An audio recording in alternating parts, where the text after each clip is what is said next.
what are your, if you don't feel comfortable sharing this, because this is a more private question, but what are your intentions behind this?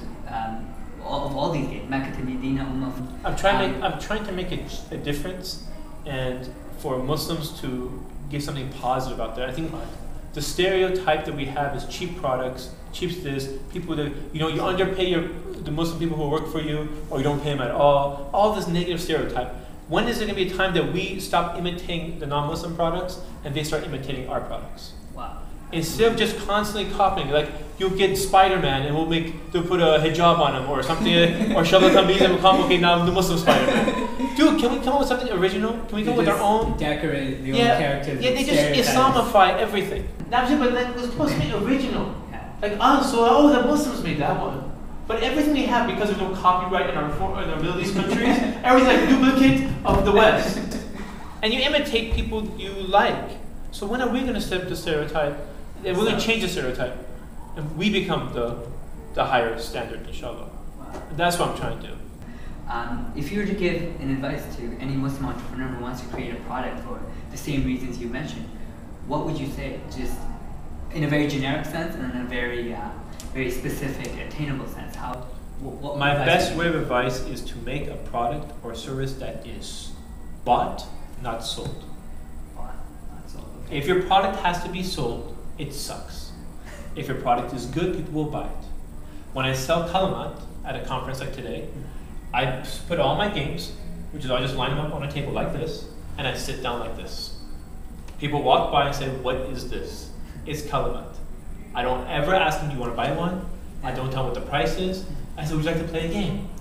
I take out my box, we start playing. If they enjoy it, they'll say, "How much?" If they don't enjoy it, they say, "Thank you." They walk away. Alhamdulillah, people from the crowd. Alhamdulillah, I'll take one. This morning, so far, I'll take one. Which is a great sign, because myself, I don't buy until the last day of the bazaar, because I don't want to carry around stuff with me. And especially at the beginning of the day, which is right now. So people have been buying. And I was very surprised. I'm like, they just boom, boom, boom, boom, boom. Like, that's a very good sign for me, alhamdulillah. And I never ask them. I only tell them the price only if they ask. Otherwise, let's just play a game.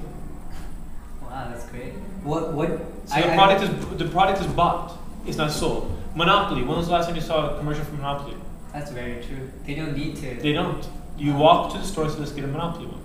You don't see stuff for chess or backgammon. People go buy it. Or anything. But sometimes you walk down the bazaar, brother, this is the best. Oh, you feel like it's like a salesman knocking on your door trying to sell you vacuums. I'm like, you feel so much pressure. Please, brother, please. I love when Muslim sellers try to convince it's made with the best paper. Why are you trying to convince me of this? Shouldn't it be already? I should be able to touch it and say, wow, this is the best paper, isn't it? Like, yes, of course.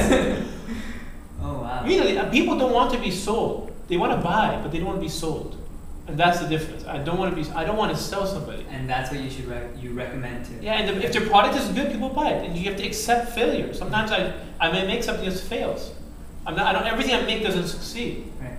So sometimes you make something and it fails. You have to accept it. Say, look, I made a bad decision. I go on to the next project. You fall down, you get right back up and go on to the next one. But if you learn, you say, what did I do wrong?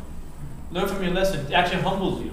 How would you recommend learning? Like, besides just self-evaluation?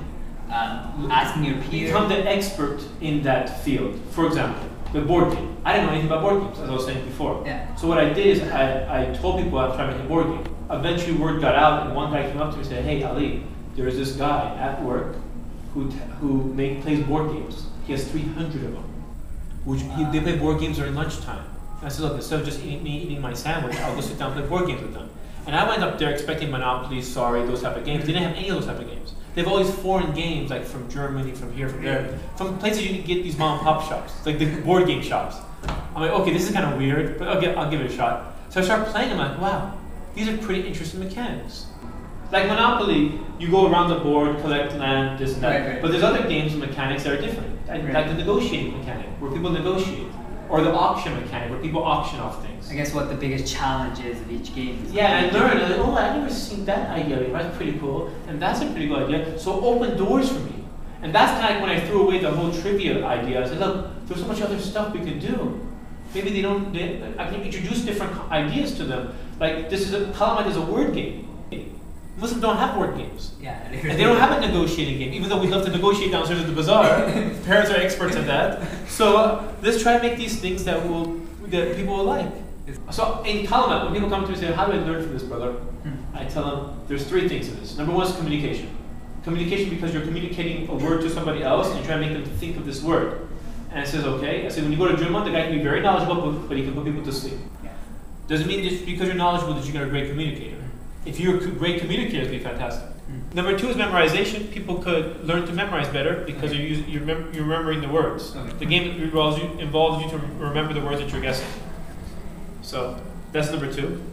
And then people who are hafiz usually do very, very well in school because they can remember.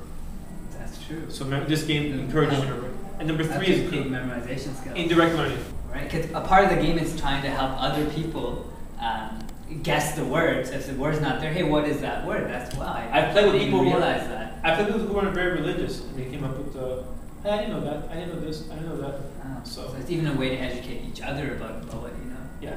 Wow, that's great. I didn't see that. Yeah, so all this indirect stuff. So indirect learning, and people are like, oh, this is a new concept for Muslims. Straight up for it. And this is actually non-Muslim people. Yeah. So we've asked you a lot of questions about the things you do. How about the projects you're actually working on? So we know about Kalamat, the videos are out there. Halfardeen.com released, and then you guys. Halfardeen, we explain to you Halfardeen. Halfardeen, we released it. Do you want to explain first of all what it is? It's a matchmaking website where we try to do completely different than what's out there right now. And there's a trailer out there. We'll give a link to the trailer as well. Yeah. So what happened was we prepared all this stuff, and then unfortunately our programs had a lot of holes inside their programming. We didn't realize this until the game actually came out.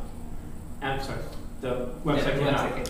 When the website came out, we realized, wow, there's this thing that's not working properly, this thing's not working properly, and plus the website's having a hard time hold all these people who signed up the first day. We've had 350 people sign up just the first day, in 24 hours.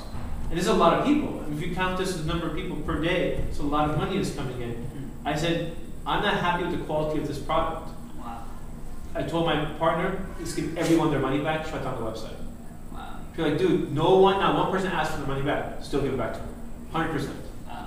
And we lost money because we had to pay for that transaction and the transaction. So we lost money for programming. Programming of Halfardeen cost $14,000. Wow. And we got messed up because they messed up programming off of it. We shut it down. Now we have to rebuild it for another $22,000. Wow. Now, an average matchmaking website will cost you $1,000, $2,000 to build, especially if you go overseas. But if you want to do it the way that Halfardeen is trying to do it, beyond, we are trying to match up with eHarmony. We're trying to match up with the best. In order for us to do that, we have to do, or go beyond that, it's going to cost a lot of money. So now we're about this far away from accepting a deal to do for that much money. Wow. So if you believe in your product.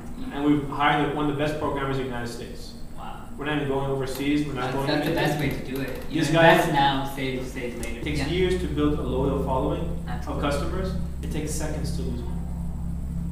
Years to build customers, seconds to lose one. It's not worth it. You come and I tweeted this about it. I said, I'd rather lose thousands of dollars than lose the trust of thousands of people. And I give everyone their money back. And I said, when the next time we come with something, they say, look, if this thing sucks, you'll give our money back. So we trust them. We didn't even ask for our money.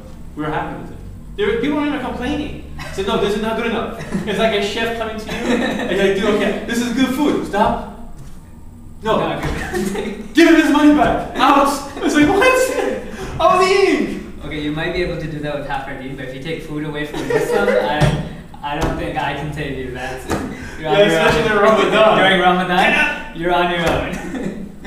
Alhamdulillah, that's very, very great advice. And your website is, if everybody wants? Ummahfilms.com. Ummahfilms.com. And all my projects are all set up by icons. So you can go. Oh, and your last project, I noticed, I think you work in collaboration for Hooray for Baba Ali. Yes.